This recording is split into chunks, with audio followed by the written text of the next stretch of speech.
And that was the dunk from Jaylen Brown in the second quarter that gave the Celtics the lead after they trailed 17-4 out of the gate, and then took an 18-point lead in the second half before the Knicks made it a little bit interesting. Celtics get the win 123-117. They're 12-9 now on the year. 3 games over 500 for the first time this season. Tom Giles, Chris Forsberg, Eddie House, your thoughts on the Celtics, their ability to hang on there in the second half? I mean, it was a little dicey there at the end, but I thought this was a total team victory. You got to think about what Ugo came in and was able to do in the second quarter to change the tide for the team. Anthony Simons came in and played well, hit some big buckets. Peyton Pritchard hit a couple shots. Sam Hauser came in and knocked down shots. We know what Jaylen Brown's going to do. We've been asking for everybody else to step up. And, I mean, Jordan Walsh, how fantastic was he in the fourth quarter? That drive from the left side hanging and scoring that, then getting a couple offensive rebounds and the putbacks right there. They were timely, exactly when we needed them. I just thought this was a total team victory with Jaylen Brown leading the way. Yeah, I think Eddie nailed it, right? Like, they don't kind of turn this game's momentum without JB did in the second quarter and really throughout the night. But for me, it comes down to, I look at my notes, it's all Walsh in the fourth quarter. The 2 offensive rebounds in a row. He intercepted a pass that they nearly turned into points the other way. The jump ball, which wasn't even clean, but whatever, they got it with Derek White diving on the floor. The layup from the crashing on the corner. Jordan Walsh did not have a great first half, and we sat here like, you know, how much can they lean on him going into the second half when Ugo had been so good, and would they lean on the rookie a little bit more?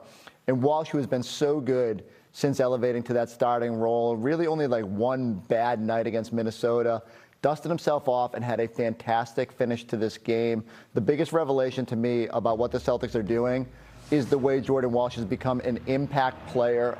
A guy who, after a night like tonight, should be a household name with his impact out there. And now, like, I'm just, for the long-term future of this team, it is such a good position to find guys that will be part of your core moving forward. And Jordan Walsh sure looks like one of those guys. I mean, you see that stat line at the bottom of the screen there. And as you brought up, Chris, we discussed at halftime because he only played 7 minutes in that first half. What do you do in the second half with Ugo Gonzalez playing as well as he did? And Jordan Walsh in those clutch minutes there, Eddie, coming up with the 6 points, 4 rebounds, 3 of those offensive, and just seemingly was everywhere down the stretch. Yeah, he was. Hustle plays, and then he made the right plays as well. He didn't turn the basketball over. When he got the ball in his hands, he was looking for guys to get the ball to so we could set up our offense. He never tried to do too much. He just did what he is supposed to do as far as what the team is asking him to do. And that's crash the glass, that's defend, that's block shots if you have to. And every once and again, they're going to throw you a bone. You're going to get that ball on the left side, and you're going to be able to attack off the dribble and score and get your layup and get some money in that way and show your athleticism and show that you are more than just the dirty work guy, that you are been working on your game. And you got to think how young he is still. So he has a lot of growth. And we've seen growth from last year to right now. And right now, we're actually seeing it game to game, especially being inserted in that starting lineup. We're seeing the growth of Jordan Walsh right now and the confidence that is oozing out of him because he believes, because the coaches believe in him. Yeah, you see the growth. Let's use his full name, please. Now, Michael Jordan Walsh. From game 1 to game 21, I think we're still workshopping the nickname thing. Chris is throwing out his suggestion, but it was a phenomenal effort there from Jordan Walsh down the stretch, and he is standing by with Abby back at TD Garden. Jordan Walsh and the Celtics getting this win over the Knicks, 123-117, and right out of the gates, it felt like New York was in control of this game. They had a 17-4 lead. They had a 14-point lead further along into the second quarter, and then you saw the Celtics kind of turn things, and it all started with Jaylen Brown, who, he just talked about right there. Jaylen Brown with 42 points. That's a season high. He had 35 points in the second and third quarters when the Celtics turned that 14-point deficit, Eddie, into, at one point, what was an 18-point lead. And what more do you want to talk about with Jaylen Brown? We've been talking about him and knowing exactly what he's been. Look how efficient he is, 16 for 24 from the field. I mean, come on. I mean, you can't get any much better than that, especially when you have the ball in your hands as much as he does, and you have to not only navigate through pick and rolls and double teams and guys showing extra help and things like that, but you're still able to get guys off by having your 4 assists, getting your rebounds, still attacking, getting to your spot, scoring the basketball at will when you wanted to, and especially turn it on when we needed it. So, I mean, you can't say enough about JB. Like I said, man, worth every penny. People were doubting. Why did they pay him all that money? Well, this is the reason why right here. You see Jaylen Brown's eyes light up every time Jalen Brunson was in front of him. I think at one point it was 5 of 5 scoring over him. Like this is why when we have the discussion about the best players in the NBA, we have to remember it is a two-way sport. And Jaylen Brown brings it on the defensive end, and he can expose the best players on the other side with their defensive liabilities. And so I just love Jalen's energy. It wasn't just, as Eddie said, it was everybody getting you to the finish line in that fourth quarter. But if you don't have what Jalen does in the middle frames and keeping you afloat and then stretching out the lead, then this game gets away from you. And I don't know. It's like every night we just kind of, I don't want to ever take it for granted what Jaylen Brown is doing out there. And the fact that he's living above 30 points and then multiple 40-point games now, this doesn't happen everywhere. And it's super impressive what he's doing and the way he has embraced being the focal point and the efficiency that he is doing it with. And you brought up him, keeping them afloat. When the Celtics weren't knocking down the three ball, it was Jaylen Brown, attack. And they were bring up the word efficient, extremely efficient inside the arc, especially with their leading score. 123-117, Celtics 12-7. New York Knicks continue to falter on the road as they're now Celtics 12-9, Knicks 13-7. Quick break. We're back with more here on Celtics Postgame Live. Hang on for the 6-point win in this one. Now let's rewind it back and go back to the first half, because the guy that we were talking about probably the most at halftime, Chris, was Ugo Gonzalez. And his impact on the first half, when specifically the second quarter, when he played all 12 minutes. He was just, again, like I think this is his niche right now, is whenever the Celtics just are kind of limping through things, that they just need a little bit of a wake-up call, send in Ugo to do what he does. And from defending Towns to like flying around all over the place, sometimes he gets himself in trouble. He is a little bit of a gambler. But I like that he's just trying to make some chaos happen. He was on the offensive glass. He was a little bit everywhere as the Celtics finally found their footing, got back in this game. Again, sometimes a good contest without trying to foul was enough to fluster Towns when he came over with help. Going up against Brunson here and stripping him clean. Ugo did all the little things to get you back into this game. I would have thought for sure he was steamrolling towards the Tommy Award. But I'm telling you, like Ugo, the energy, they need to find pockets of minutes every game to get him out there. Yeah, well, he did. He came in and changed that whole second quarter. And I think Jordan Walsh alluded to that, what he said, Ugo came in, his energy, and everybody kind of fed off of that. And it's a trickle-down effect. You see a guy that doesn't play that much, and he comes in and gives you all that energy, does all the right things. Think about, he was guarding Karl-Anthony Towns. He was guarding Jalen Brunson. Those are their two best players on the team, the Knicks. They're two best players. And you ask somebody who hasn't been playing that much to come out and say, hey, guard them and kind of stop them. And what does he do? He comes out there, no qualms, and he's fine with it. And he's going to give all the energy that he has, all the effort that he has, and he's going to do any little thing that he can to try to help his team. Now, I would say this. If there's one negative thing that I would say about it, and I don't want to say it's too negative because he's still a young player, he's going to have to start knocking down that corner three. When he gets that open look, because they're giving him a lot of those looks, he's going to have to start knocking that down and bring that defense out to him, so then he could get past him and start making plays for himself or for others. But as of right now, let's just talk about how great he was defensively and how he changed that game in the second quarter. And the form looks good. When he, like when a guy misses, you can sometimes sit there and be like, is he ever? It almost felt like the one he had wide open, he took too long. Right. And I think young players do that, right? You start overthinking. He had missed a couple, right? Like the one I want to say opposite the Celtics bench, he had a great look at it and just didn't knock it down. And like those shots are going to fall eventually. You can see the form is too good for it not to find it. So looking at the bench in general, too, and just Ugo and then the bench beyond, the Celtics with 33 points off the bench to the Knicks, who got just 10. But I know you talk about the energy you get from Ugo. How about the energy you get from Josh Minott? Sam Hauser knocking down a couple threes. We saw in that run to start the third quarter already, making the steal, going back the other way. Again, it felt like the Celtics got more out of everybody than the Knicks did tonight. They did. I thought they had pockets of where everybody kind of shined in a particular moment. Hauser had his 2 threes back to back. Wow. And then then you turn around and look at what Minot was able to do. He came out. Anthony Simons had his moments. I want to say in the third quarter, it was when we, it was kind of like, kind of looking like, okay, well, we could stretch this lead out, and he was helping to do that. We know what Jaylen Brown did. Peyton Pritchard played well, had the layup, had a three. He didn't shoot the ball particularly well from 3, 1 for 7. But then you look at all the other stuff that they were able to do as far as, Ugo coming in and then Jordan Walsh coming in, Kata giving good minutes when he was out there, solid minutes while he was out there. So I think when you look at it from top to bottom, this was probably the best team win that we had all season long, where everybody kind of contributed in some sort of way. All right, and they get the win, and Abby is standing by with Joe Mazzulla to hear what he has to say about the win. Joe, I've been thinking, I don't know where to start. Jaylen, Jordan, Ugo, what stands out most to you?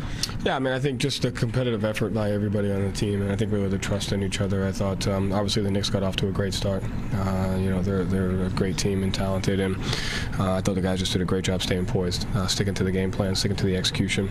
And then just, that's we talk about depth all the time, and having 12, 13 guys that can impact the game, and every time you saw different stretches of the game.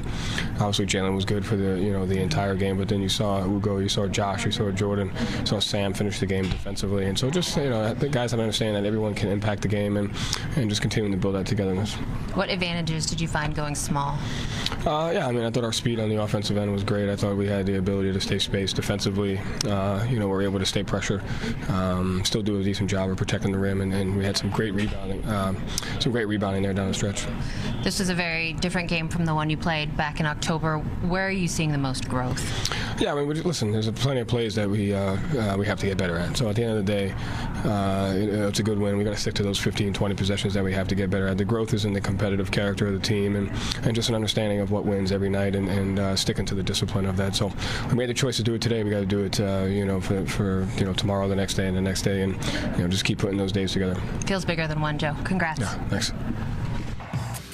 You would think it's Detroit, as they've got the most with 8. So taking care of business against good teams over this stretch, Chris, what does it say to you? It says to me the Celtics just beat the 4 best teams in the Eastern Conference. We can debate if Toronto and Miami deserve to be in that conversation, and we'll find that out over the next probably 20 games, whether they're legit and whether they can keep it afloat through Christmas and into New Year's. But to me, it comes down to the best teams in the East are Orlando, New York, Cleveland, and Detroit. And so Celtics found a way to win all those games. Now, Orlando had a rest disadvantage, fine, but the other 3 were pretty legit. Like, equal footing, most of the guys available, and the Celtics found a way to go out there. You can even make the case that they should have won the Minnesota game if Anthony Edwards doesn't throw in a crazy bucket at the end, and if the Celtics are a little bit steadier to the finish line of that game. So it does make you start reevaluating, like, where do you think the Celtics are trending towards in the Eastern Conference, right? Like, if we know Jayson Tatum might be coming back later in the year, we don't even have to cross that bridge. But right now they're just showing that even without him, they're being able to go up against some of the best teams in the East and more than hold their own. It does feel like, as much as people want to say the East is better, Celtics are right there with them. And they're still figuring things out, and they're still, like, waiting on other superstars to come back. So I just feel like they're in a really good spot. And I wonder if it changes the calculus at all. You start thinking ahead, December 15th is the trade deadline. Brad Stevens, or not trade deadline, the start of trade season. And Brad Stevens has some things to ponder over about where this team is headed.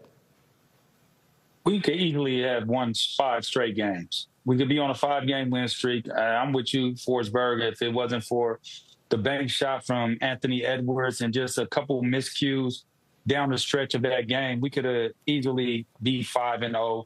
And Minnesota's one of the better teams in the West. So that means we'd be 4 of the best teams in the East and one of the best teams in the West, which gives your team confidence, which gives the players individually confidence, gives the coaching staff confidence of, like, okay, what we're doing is right.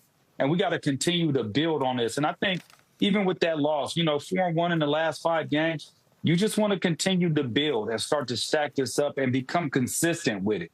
It just can't be a flash in a pan and, okay, cool, we won 4 out of 5, and, then you go back on some bogus loser streak or something like that because you kind of lost focus. But the way that Jordan Walsh was talking, the way I've heard the coaching staff talk, the way I've heard other players talk, this is something that they're getting momentum. They're finally getting their feet and their footing to this season. I mean, it's about a quarter through. And so that's usually when you are able to tell what you're going to be, who you're going to be.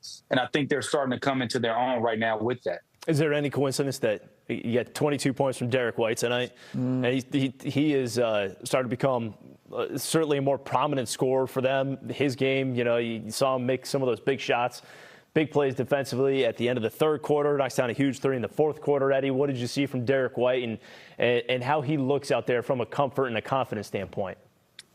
It's the thing that I've been saying all season long. When you're thrusted into a new role and it's a different way that people are guarding you, right? It's a different way that people game plan for you.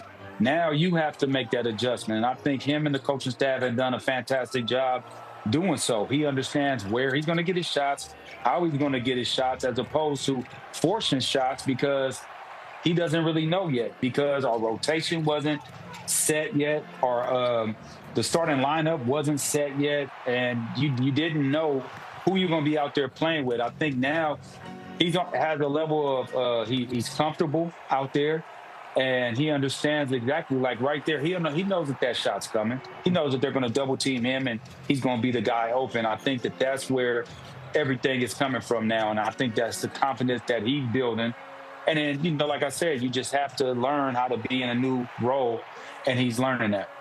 I thought the key stretch, or the one that will stick in my mind, is the sloppy jump ball, and Walsh manages to tip it just a little bit. In the final minute. And Derek White on the ground, landing right on top of the basketball, and Joe gets the timeout, and then they go the opposite side, and then you saw that play where off the Sam Howes, they're holding it for about 4.8 of the 5 seconds to inbound it, but then catches Derek flash it to the basket in front of, guess who, Jalen Brunson, for the layup that sort of seals this thing. And so this is what Derek White does. Fourth quarter, he makes big plays. Doesn't matter how the rest of the game has been going. When Derek's good in the fourth quarter, he's getting you to the finish line of victories. And this was another example of just doing the little stuff to make sure you get there. On the other side of things, Jalen Brunson, I think Celtics fans have come to see him as a guy that's going to get you for 30-plus. He's done that quite a bit this season. He's averaging better than 30 points a game on the road.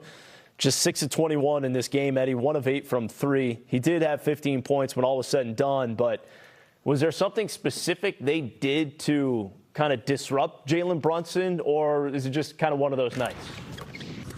I thought that their length kind of bothered him a little bit. The guys that were guarding him, you see Jordan Walsh on him right there. They're not giving him any gaps. You see Kata come over to help him and things like that. So, and then even the late contest right there, even though once you're not making shots, that it's hard to get it even when somebody does late contest. Mine not guarding, that even though that's shots that Jalen Brunson makes. So I'm not going to look at Jalen Brunson and say, hey, man, this is we found the recipe to stop him, because that's not, I don't believe it. He had an off night.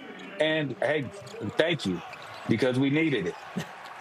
The Celtics have typically, in the past, they have struggled with smaller guards, either with their quickness or their ability to generate shots, and in part because the backcourt was small.